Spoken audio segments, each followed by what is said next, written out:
نے کیا کہ پروردگار کی ذات کے بارے میں ہم کیا جانتے ہیں، ذات کی معرفت کیسے ہوگی۔ کچھ صفات پروردگار کی عین ذات ہیں، کچھ عین ذات نہیں۔ جو عین ذات ہیں وہ ہے قدرت، علم اور حیات۔ یہ تین صفتیں ہیں جو خدا کی عین ذات ہیں، قدرت، علم اور حیات، زندگی، حی حی، قدیر و قادر و عالم و علیم، یہ عین ذات ہیں، یعنی ذات ان کے علاوہ کوئی چیز نہیں۔ قدرت عین العلم ہے، علم عین القدرت ہے، اور یہ دونوں عین الحیات ہیں، یعنی ان کے اندر کوئی دوئیت نہیں ہے، جدائی نہیں ہے۔ تو یہ جو تین صفتیں ہیں یہ خدا کی، یعنی خدا کی ذات کی حقیقت، علم، قدرت، حیات، یہ تین خدا کی ذات کی حقیقت ہے۔ یعنی غیر محدود قدرت، غیر محدود علم، غیر محدود حیات، من الازل الی الابد، یہ جو ساری صفات تینوں ہیں یہ خدا کی ذات ہے۔ ہاں، عین ذات، یعنی ذات اور یہ صفات جدا نہیں ہیں۔ ذات یعنی قدرت اللہ، ذات یعنی علم اللہ، ذات یعنی حیات اللہ، تو یہ خدا کی ذات ہے۔ باقی جو صفات ہیں، جب خلق کیا تو خالق کہلایا، جب رزق دیا تو رازق کہلایا، وہ عین یعنی ازل سے نہیں ہے، وہ صفات وہ عین ذات نہیں ہے، ہاں خدا کی ہی صفات ہیں۔ تو یہ ربوبیت کی کائنات کے نظام کو چلایا تو رب کہلایا۔ تو یہ صفات جو ہیں یہ عین ذات ہیں۔ عین ذات تین صفات ہیں، یعنی خدا کی ذات کی حقیقت کیا ہے؟ عین قدرت، عین علم، عین حیات، یہ خدا کی ذات ہے، اور یہ ازل سے اور ابد تک ہے۔ ان چیزوں کو فنا نہیں ہے، علم خدا، قدرت خدا، اسی طرح جو ہے حیات خدا۔ کل من علیہ فان وَيَبْقَى وَجْهُ رَبِّكَ ذُو الْجَلَالِ وَالْإِكْرَامِ، زمین کی ہر چیز فنا ہونے والی، لیکن خدا کی ذات کو فنا نہیں۔ یہ تھی، اچھا یہ خدا کی ذات کے حوالے سے انہوں نے سوال کیا، خدا کی صفات کتنی ہیں جو ہم تک پہنچی ہیں؟ ویسے تو صفات بہت ساری ہیں، جو ہم تک پہنچی ہیں وہ کتنی ہیں؟ ثبوتیہ، سلبیہ، وہ تو مشہور 8 صفتیں مثلا یہ ہیں، 7 کسی نے ذکر کی سلبیہ مثلا۔ تو اس میں جو ٹوٹل صفات ہیں خدا کی جو ہم تک پہنچی ہیں وہ کتنی ہیں؟ مشہور 99 ہے، رسول پاک کے بھی صفاتی نام 99، اللہ کے بھی قرآن میں لکھے ہوئے ہیں، وہ لوگ لکھ دیتے ہیں 1000 اور 1000 سے زیادہ ہیں، لیکن جو دعائے جوشن کبیر میں وہ 1000 نام یا 1001 بعد لکھا ہے اس میں نام۔ دعائے جوشن کبیر میں کتنے نام؟ 1000 یا اس سے بھی زیادہ۔ یہ ہم تک جو پہنچے ہیں، جو نہیں پہنچے وہ اور خدا کے ہاں وللہ الاسماء الحسنی۔ تو ہر نام کی خاص برکات ہیں۔ قہار کا اپنا معنی ہے، اسی طرح رحمان و رحیم کا اپنے موارد ہیں، رحمان و رحیم میں بھی فرق ہے، رحمان کب بولا جاتا ہے، رحیم کب بولا جاتا ہے۔ رحیم مومن کے لیے ہے، رحمان سب کے لیے ہے، چاہے غیر مومن بھی ہے۔ رحمان دنیا کے اعتبار سے ہے، رحیم دنیا و آخرت کے اعتبار سے ہے۔ تو یہ پھر تفاصیل خدا کے ناموں کی وہ ایک الگ بات ہے، اس پہ علماء نے کتابیں لکھی ہیں پوری اسماء الحسنی پہ۔ اب آج ہم بات کرنا چاہتے ہیں خدا کی ایک اور جو ہے نا وہ توحید کے اعتبار سے ایک اور قسم، وہ ہے توحید فی الخالقیہ، خالق ہونے میں وحدہ لا شریک ہے، خالق ہونے میں وحدہ لا شریک ہے۔ مثلا اللہ خالق کل شے، بہت ساری آیات میں آئے، ان میں ایک یہ بھی ہے قل اللہ خالق کل شے، بعض آیات میں، بعض میں اللہ خالق کل شے، اور بھی سیدھے استعمال ہوئے۔ تو اللہ ہر چیز کا خالق ہے۔ یہ قرآن نے حصر کل، یہ سور ہے یعنی بمعنی کل کاف کتاب والا کل، یہ منطق کی اصطلاح میں موجبہ کلیہ کا حصر جب ہو، جب حصر پہ دلالت تو کلمت کل آتا ہے، ٹھیک ہے، حصر ہو گیا۔ تو ہر چیز کا خالق خدا ہے، یہ قرآن نے نص قائم کر دیا۔ اچھا اب یہاں پہ ایک سوال پیدا ہوتا ہے کہ یہ تو قرآن نے حصر قائم کر دیا، ہر چیز کا خالق ہے، لیکن دوسرے مقام پہ فرمایا تبارک اللہ احسن الخالقین، کہ بابرکت ہے وہ اللہ جو خالقین میں سب سے بہترین خالق ہے، یعنی خلق کرنے والوں میں بہترین خالق ہے۔ یہ اب قرآن ہے، خود اللہ کی کلام ہے، تو اس کا مطلب ہے خالق کچھ اور بھی ہیں لیکن اللہ احسن خالق ہے۔ تو اب جمع بندی کیسے ہوگی؟ خدا نے خود کہہ دیا کوئی اور خالق ہے۔ اچھا عیسیٰ علیہ السلام سے کہا وَإِذْ تَخْلُقُ مِنَ الطِّينِ كَهَيْئَةِ الطَّيْرِ بِإِذْنِي، کہ عیسیٰ آپ خلق کرتے ہو پرندے کی شکل میں مٹی سے اور یہ میرے اجازت سے۔ تو خالق نے عیسیٰ کو خالق کہہ دیا، تخلق تو خلق کرتا ہے، اور خود عیسیٰ علیہ السلام نے کہا انی اخلق لکم من الطین کہیئۃ الطیر فانفخ فیہ فیکون طیرا باذن اللہ۔ تو میں خود جناب عیسیٰ نے کہا میں خلق کرتا ہوں مٹی سے پرندے کی شکل میں، اس میں پھونک مارتا ہوں، وہ پرندہ بن جاتا ہے اللہ کی اجازت سے۔ تو اس کا مطلب ہے خود عیسیٰ نے بھی اپنے آپ کو خالق کہا، انی اخلقو، اخلقو کا کیا معنی ہے؟ میں خلق کرتا ہوں، جو خلق کرتا ہوں وہ خالق ہوتا ہے۔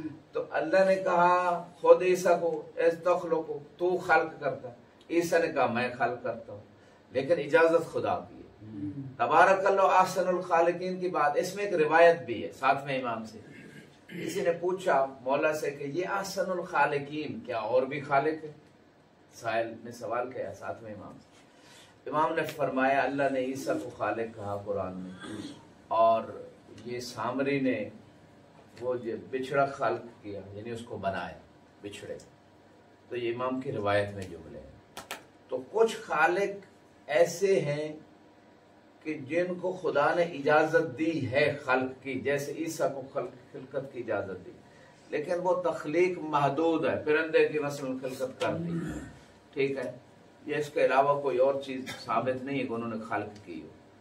اور سامری کے بارے میں جو امام نے کہا کہ اس نے بچھڑا بنا دیا، تو لیکن خدا کی اجازت وہاں نہیں تھی، تو یہ اجازت تھی یہاں، وہاں اجازت نہیں تھی، تو نتیجہ یہ نکلا کہ غیر خدا کو جو خلق کرنے کا سلسلہ ہے اگر خدا کی اجازت سے ہے تو خدا نے اس کو خالق کہا ہے۔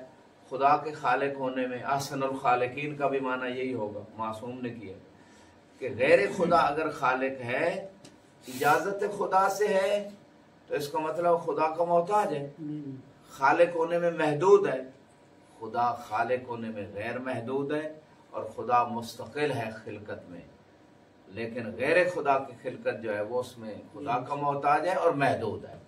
خدا ہر چیز کا خالق ہے۔ اب کسی نے مثلا پنکھا بنا دیا، کسی نے لائٹ خلق کر دی، کسی نے اے سی بنا دیا، کسی نے موبائل بنا دیا، کسی نے ممبر بنا دیا، یہ بھی صناعت، صانع کائنات کا خدا ہے، لیکن اس کو بھی صناعت کہتے ہیں، صانع ہے فلاں چیز کا، بنانے والا ہے، لیکن یہ مستقل نہیں ہے۔ اس کو عقل کس نے دی ہے؟ اللہ نے دی۔ اگر خدا کی دی ہوئی عقل نہ ہوتی تو انسان اپنی شکل کے، اپنی طرح کے روبوٹ انسان نہ بنا سکتا۔ اس کا مطلب ہے مستقل تو وہی ہے، قوت اس نے دی ہے، عقل اس نے دی ہے، اللہ سبحانہ وتعالیٰ نے۔ تو انسان جو خلق کر رہا ہے وہ اپنی خلقت میں محدود بھی ہے، محتاج بھی ہے۔ یہ دو فرق ہو گئے خدا کے خالق ہونے میں اور غیر خدا کے خالق ہونے میں۔ خود غیر خدا کی خلقت محدود ہے، محتاج ہے، مستقل نہیں ہے۔ خدا کی تخلیق غیر محدود ہے، مستقل ہے، کسی کا محتاج نہیں۔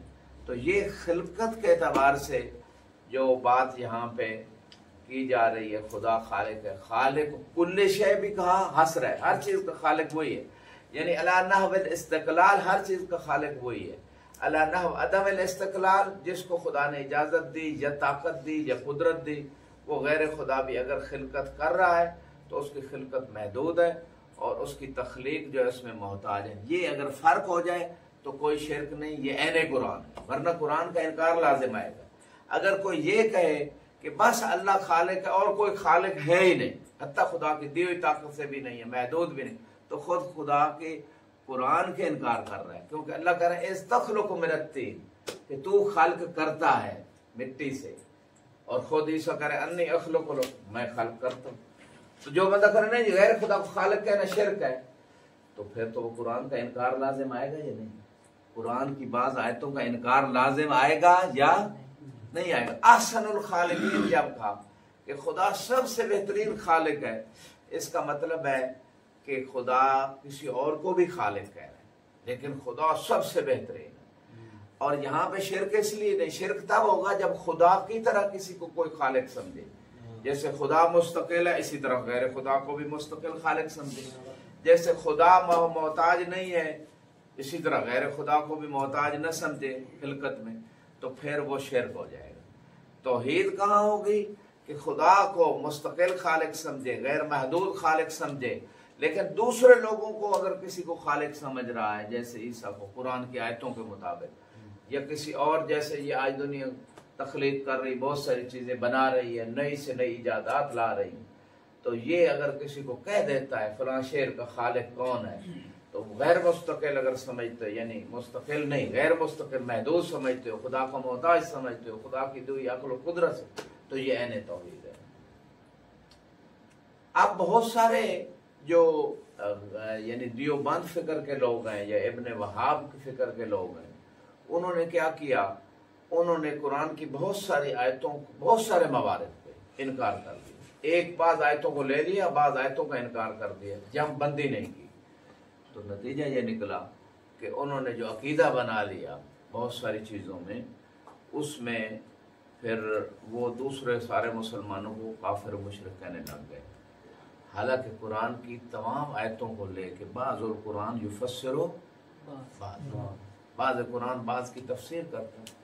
اگر ایک انسان قرآن کی بعض آیتوں کو لے لے اور دوسری کو نہ لے تو وہ شخص تو گمراہ ہو جائے گا. لہذا پورا قرآن اور پورے جو فرامین معصومین ہیں ان پورے سے جب دین سمجھا جائے گا تب صحیح دین کی سمجھ آئے گی. اس لیے فرمایا انی تارکون فیکم الثقلین کتاب اللہ و عبرت اہل بیتی ما تمسکتم ما لن تضلوا من بعدی ابدا. جیسے احیاء و اماتت کا نظریہ ہے، محیی و ممیت وہی خدا ہے مستقل غیر محتاج. لیکن اگر وہ فرشتوں کو کہہ دیتا ہے ٹھیک ہے کہ بھائی یا کچھ عیسیٰ علیہ السلام نے جیسے کہا احیی الموتى باذن اللہ، تو اگر کسی کو اختیار خدا دے رہا ہے موت کا یا زندہ کرنے کا خدا کی جو طاقت سے محدود معنی میں خدا کے محتاج ہونے کے ساتھ، تو یہ عین توحید ہے. اور اگر کوئی خدا کے ساتھ مستقل اپنے آپ کو سمجھتا ہے، جیسے ابراہیم علیہ السلام کے سامنے اس وقت کے ظالم جابر نے کہا تھا کہ مردوں کو تو میں بھی زندہ کرتا ہوں، جب انہوں نے کہا کہ میرا رب یحیی و یمیت زندہ کرتا ہے اور مارتا ہے، تو اس نے کیا کہا تھا کہ تو میں بھی کرتا ہوں. ایک بندے کے جو ہے نا وہ قتل کا حکم تھا، پھانسی کا، اس کو ساتھ چھوڑ دیا کہ یہ میں نے اس کو زندہ کر دیا. اور ایک بندے کا آزادی کا حکم تھا، اس کو قتل کروا دیا، کہا یہ دیکھو میں نے مار دیا. تو جناب ابراہیم نے کیا کہا، میرا رب جو ہے نا سورج کہاں سے لاتے ہیں، سورج کہاں سے لاتے ہیں، مشرق سے. آپ نے شاید پہلی دفعہ سنا کہ مشرق سورج نکلتا ہے. تو اگر تو رب ہے تو تم مغرب سے لا کے فبہت الذی کفر، جو کافر تھا وہ کیا ہو گیا، مبہوت ہو گیا، پریشان ہو گیا. اب تو یہ میں نہیں کر سکتا. ٹھیک ہے، تو یہ ساری چیز مختصر یہ، تو یہ خالق ہونے کے اعتبار سے میں نے مختصر آپ کی خدمت میں بیان دے دیا. اگر کوئی غیر خدا کو خالق کہتا ہے لیکن مستقل نہیں کہتا، محتاج کہتا ہے، خدا کی دی ہوئی طاقت سے کہتا ہے، ٹھیک ہے. فرشتوں کے بارے میں جیسے ہے، وہ اللہ کے بارے میں قرآن میں هو الذی یصور فی الارحام کیف یشاء، کہ خدا رحموں میں کیا کرتے ہیں، تصویریں بناتا ہے، اور روایت میں فرشتے بناتے ہیں. خدا مارتا ہے، دوسری آیت میں فرشتے روح قبض کرتے ہیں، وہ مارتے ہیں. تو اگر خدا کی اجازت سے فرشتے کر رہے ہیں تو اس کا مطلب ہے خدا کی دی ہوئی طاقت سے کر رہے ہیں. تصویر بنانا رحموں میں، ٹھیک ہے. تو تدبیر کائنات، اس پہ ایک دن کسی دن پھر بات کریں گے تدبیر کائنات پہ. تو یہ ہے مستقل اور عدم استقلال کا فرق ہے، محدودیت اور عدم محدودیت کا فرق ہے. یہ فرق اگر ذہن میں ہے، ہاں جس کو اجازت دی ہے خدا نے، بعض جیسے ہیں کہ اس کی اجازت نہیں ہے، خدا نے اس کو دی ہے ایسا کام کرنے. اور وہ خود دعویٰ کر رہا ہے جیسے وہ ابراہیم کے مقابلے میں وقت کا ظالم حاکم تھا، تو وہ دعویٰ تو کر رہا تھا لیکن وہ اس کو خدا نے اجازت نہیں دی تھی، صلاحیت نہیں دی تھی. تو یہ فرق ہے شرک اور عدم شرک میں. ایک مل کے درود پڑھے بار محمد. اللہم صلی علی محمد وآل محمد. دوسرا جنبہ مختصر سی بات آج خطابت کا ایک نقطہ کہ خطابت میں جو غرض و غایت ہوتی ہے وہ اقناع الجمہور ہے. غرض و غایت کیا ہے؟ اقناع الجمہور. علم صنعت الخطابت کی غرض و غایت جمہور کو قانع کرنا. کس کو قانع کرنا؟ جمہور. جمہور سے مراد اغلب جو لوگ ہیں، اغلب جو عوام الناس ہیں، اس کو آپ مطمئن کر لیں. اب مطمئن کرنے کے دو طریقے. ایک ہے کہ آپ باطل سے کوئی بندہ باطل غلط باتیں کہہ کے مطمئن کر دے، جیسے ان کا عقیدہ غلط ہے ویسے اسے غلط عقیدے پہ ان کو مطمئن کر دے، غلط عمل پہ مطمئن کر دے. ایک یہ چیز ہے. اور دوسری چیز یہ ہے کہ صحیح چیز سے آپ مطمئن کریں، یعنی آیت سے روایت سے آپ جمہور کو قانع کر دیں. تو یہ ہے غرض خطابت. یقین نہیں دلایا جا سکتا خطابت سے، مطمئن کیا جا سکتا. یقین کے لیے صنعت برہان چاہیے. کون سی صنعت چاہیے؟ برہان، جس کے قضایا صغرا کبرا کون سے ہوتے ہیں؟ یقینی ہوتے ہیں. صنعت برہان کے قضایا کون سے ہوتے ہیں؟ یقینی. نتیجہ بھی یقین. جو آپ ڈالیں گے وہی نکلے گا. یقینی قضایا دیں گے تو نتیجہ یقین ہے. قضایا مقبولہ دیں گے تو نتیجہ بھی مقبولہ قضایا ہے. صنعت خطابت میں قضایا مقبولہ ہوتے ہیں. آیات، روایات، تاریخ معتبر، اقوال الحکماء، اقوال العلماء، یہ قضایا مقبول ہیں. ان کو آپ خطابت میں لاتے ہیں اور اس سے جمہور کو آپ قانع کرتے ہیں کہ یہ دیکھیں معصوم کا فرمان ہے، یہ حکم پروردگار ہے، یہ حکم عالم دین ہے، یہ فلاں دانا کا قول ہے، یہ مسئلہ مشہور ہے. تو وہ اس کو قبول کر لیتے ہیں. جمہور اغلب لوگ اس بات کو قبول کر لیں. یعنی جو آپ صغرا کبرا ملا کے مقبولات قضایا مقبولہ سے نتیجہ دیں گے اس سے اکثر لوگ قانع ہو جائیں گے. اگر آپ برہان میں جائیں گے تو مسائل بہت دقیق عقلی ہوتے ہیں، اغلب لوگ اس کو نہیں سمجھ پائیں گے، عقلی منطقی فلسفی باتوں کو. اور پھر اگر آپ اسی طرح جو ہے نا ایک صنعت المغالطہ ہے، اس میں مغالطات میں کوئی بندہ جاتا ہے تو اس سے بھی اغلب لوگ قانع نہیں ہوتے.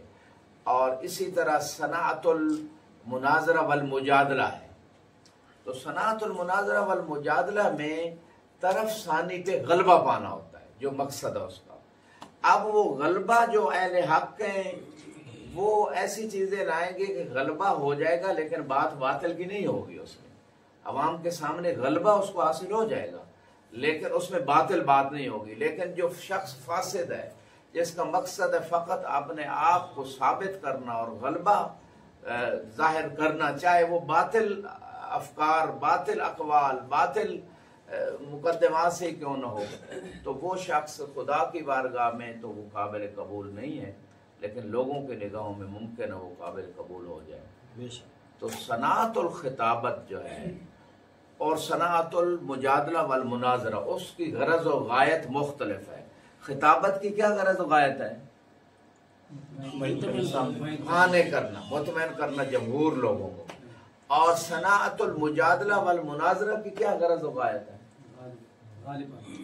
جی غلبہ پانا. اس کا مقصد ہے غلبہ، چاہے وہ غلبہ باطل سے ہو یا حق سے ہو. یہ جو بے دین لوگ ہوتے ہیں وہ غلبہ اس طرح پاتے ہیں جن کے اندر خوف خدا ہے. جیسے مولا نے کہا اگر دین اور تقوی سامنے نہ ہوتا لکنت ادھا العرب، میں غلبہ جنگ میں پا سکتا تھا ظاہری طور. یہ دنیاوی سیاست میں کر کے غلبہ ظاہری لے سکتا تھا لیکن تقوی مانے، دین مانے. اچھا یہاں پہ بھی یہی ہے، جو شخص مناظرہ یا مجادلہ کرتا ہے اس کے سامنے تقوی ہے، اس نے جھوٹ نہیں بولنا، اس نے باطل بات نہیں کرنی، غلط بات کے ذریعے اپنی بات کو لوگوں کے سامنے غلبے کے لیے نہیں پیش کرنا، اس نے حق بیان کرنا چاہے اس کے خلاف ہی جائے. تو وہ شخص مناظرہ مجادلہ لوگوں کو حق تک پہنچانے کے لیے وہ کرے گا اور اس کے ذریعے سے بھی ایسی چیزیں لائے گا کہ غلبہ اسے ہو جائے لیکن حق کا راستہ نہیں چھوڑے گا. تو یہ دو مختلف قسم کی فکریں ہیں، مختلف قسم کے راستے.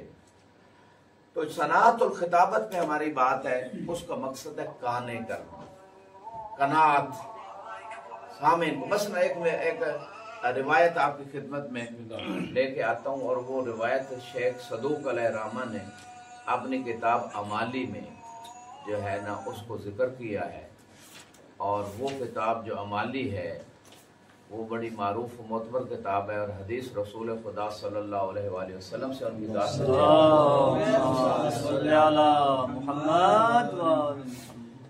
مل کے ایک درود پڑے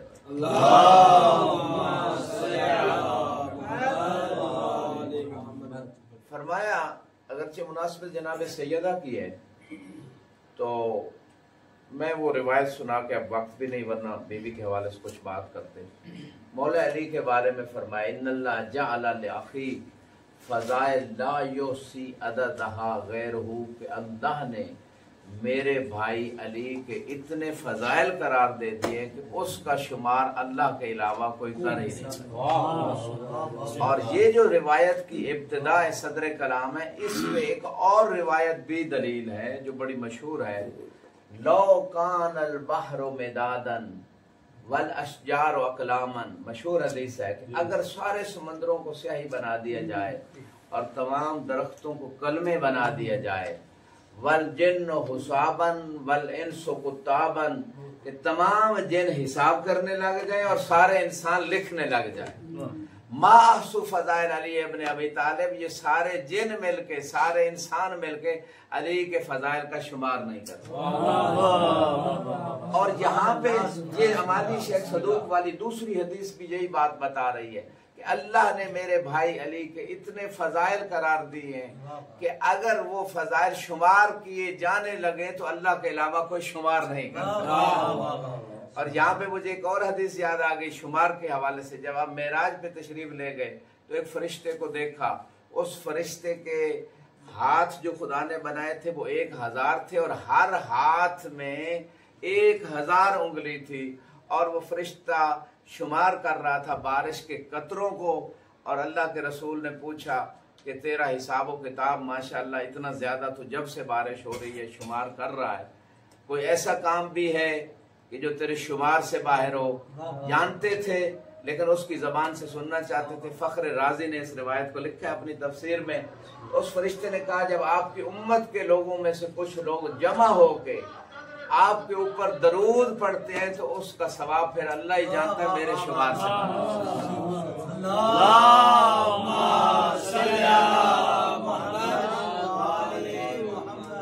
فرماتے ہیں من ذکر فضیلتا من فضائل علی ابن ابی طالب مقرا بها غفر اللہ له الذنوب التي تقدمت وما تأخرت، کہ اگر کوئی شخص میرے بھائی علی کے تمام فضائل میں سے ایک فضیلت کو، شرط یہ ہے کہ دل سے اقرار بھی رکھتا ہو، اگر ذکر کر دیتا ہے تو خدا اس کے پچھلے گناہ بھی بخش دیتا ہے، اس کے اگلے گناہ بشرط یہ کہ اقرار رکھتا ہو، شک نہ کرتا ہو۔ یہ تھی روایت۔ اب میں اس پہ دلیل ایک آیت بھی پیش کر رہا ہوں، جو چپ کر کے بیٹھے ہیں، جو سوچ رہے ہیں، جو کسی اور میدان میں گم ہیں۔ اِنَّا فَتَحْنَا لَكَ فَتْحًا مُبِينًا، کہ اے حبیب ہم نے تجھے فتح مبین عطا کر دی، لِيَغْفِرَ لَكَ اللَّهُ مَا تَقَدَّمَ مِن ذَنبِكَ وَمَا تَأَخَّرَ، جو لوگوں نے ترجمہ کیا تاکہ اللہ تیرے اگلے پچھلے گناہ بخش دے۔ راوی نے پوچھا مولا آپ کے جد کے کون سے گناہ تھے جو اللہ نے بخش دیے؟ کہا واللہ ما کان لجدی ذنب، اللہ کی قسم میرے نانا میرے جد کے کوئی گناہ نہیں تھے۔ مولا پھر یہ آیت میں اللہ کیا فرما رہا ہے؟ کہا ان اللہ قد ضامن ان یغفر لشیعۃ علی ابن ابی طالب ما تقدم من ذنوب وما تاخر، اللہ نے میرے نانا کو ضمانت دے دی ہے کہ علی کے شیعوں کے اگلے گناہ بھی بخش دے گا، پچھلے گناہ۔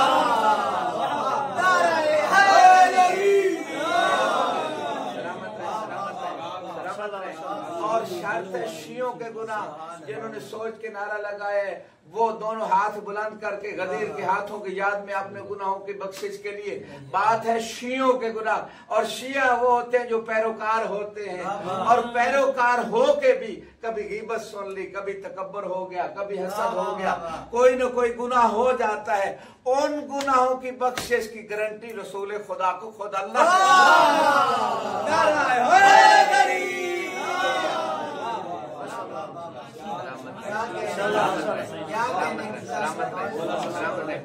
کچھ مومن گھبرا جاتے ہیں کہ بھئی یہ تو کھلی چھٹی نہیں دی جا رہی, بلکہ یہاں پہ شیعہ بننے کی طرف رغبت دلائی جا رہی کہ پیروکار بن جاؤ عقیدے میں عمل میں اہل بیت کے.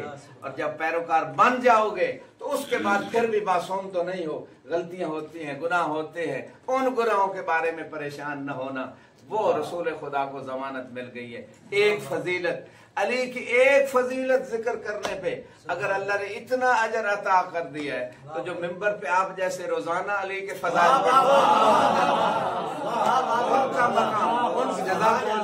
ان کا مقام کیا ہوگا. اور فرمایا شاہ صاحب لکھ رہے تھے من کتب فضیلۃ من فضائل علی ابن ابی طالب. حدیث ختم کر رہا ہوں. فرمایا جو علی کے تمام فضائل میں سے جن کا شمار اللہ کے علاوہ کر ہی کوئی نہیں سکتا, ایک فضیلت لکھ دے اپنے دفتر میں یا اپنے دل میں, ایک فضیلت لکھ دے. لم تزل الملائکہ تستغفر لہو ما دام لتلک الکتاب رسم. تمام ملائکہ اس مومن کے لیے اس وقت تک استغفار کرتے رہتے ہیں جب تک وہ فضیلت لکھی ہے.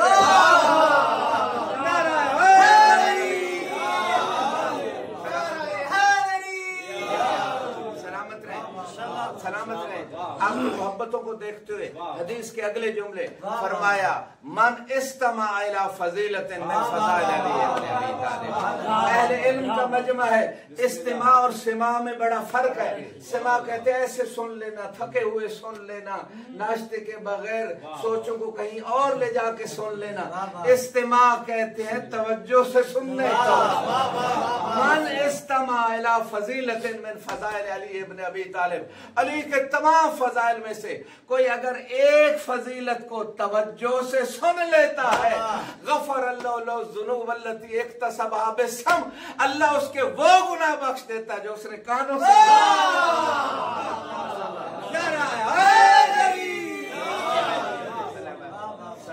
سلامت رہے. ومن نظر الى فضیلۃ من فضائل علی ابن ابی طالب. آپ کتابیں پڑھتے ہو, آج موبائل میں دیکھتے ہو علی کے فضائل کو, کتنے کمالات ہیں. علی کے فضائل بیان کرنے میں بھی کمال, علی کے فضائل لکھنے میں بھی کمال, علی کے فضائل سننے میں بھی کمال.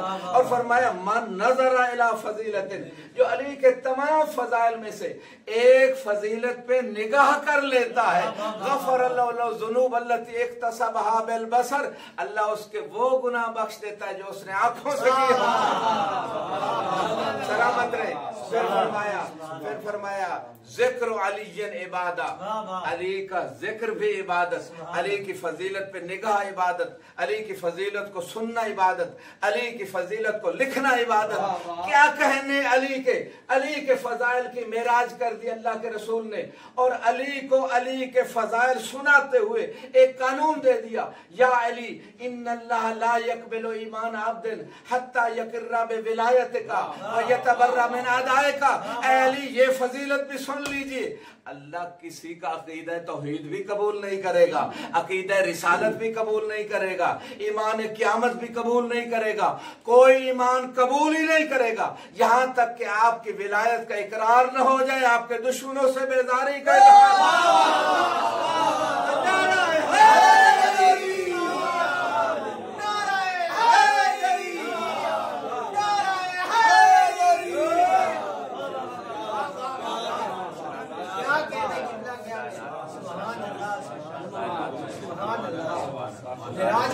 خدا ان زبانوں کو سلامت رکھے, خدا ان ہاتھوں کو سلامت رکھے. کہ محمد و آل محمد پروردگار سے دعا گو ہیں ہماری اس قلیل سے عبادت کو قبول و مقبول فرمائے, ہمارے صغیرہ کبیرہ گناہوں سے درگزر فرمائے, صحیح معنوں میں چہاردہ معصومین کا شیعہ بننے کی ہمیں توفیق. ان کی طاعت کی توفیق عطا فرمائے، جو مریضوں نے شفاء کاملہ عطا فرمائے، پروردگار امام زمان علیہ السلام کے ظہور میں تعجیل فرما، امام کے جانثاروں مددگاروں میں قرار دے۔